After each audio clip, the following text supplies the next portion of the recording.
temos segurança em lugar nenhum.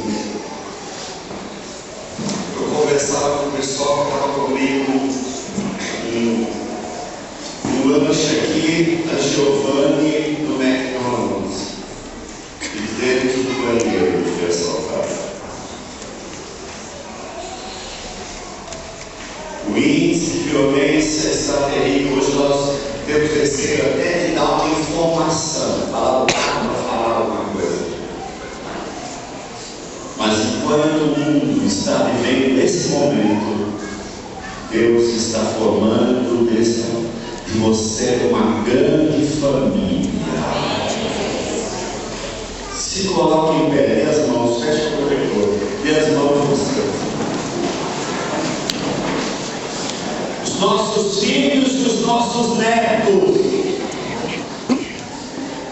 precisam saber que existe uma família de Deus aqui na terra, uma família que faz a diferença, uma diferença que Satanás está incomodado, porque Deus está unindo. Abençoa o irmão, abençoa o irmão. Nós abençoamos agora essa família do André.